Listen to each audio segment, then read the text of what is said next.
అందరూ నమస్కారం ఫ్రెండ్స్. మా వాళ్ళైతే రాగి పంటను గుళి రాగి పద్ధతిలో సాగు చేస్తూ ఉంటారు.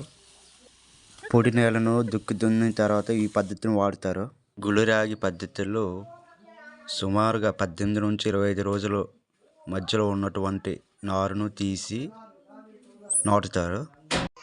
నాటేటప్పుడు అడుగు దూరంలో లైన్ సోయింగ్ లాగా తాడును పట్టుకొని దాంట్లో చిన్న చిన్న గొయ్యలు తీసి ఘనజీవామృతం తగినంత వేసి తర్వాత నాటుకుంటారు.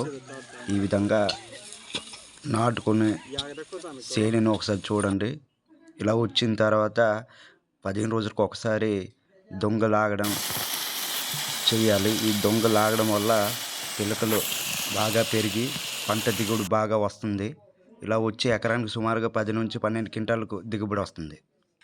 ఓకే ఫ్రెండ్స్, ఈ గుళి రాగి పద్ధతిలో రాగి పంటను ఏ విధంగా పండించాలనేది రాబోయే రోజుల్లో మరో వీడియో చేసి మీ ముందుకు చూపిస్తాను.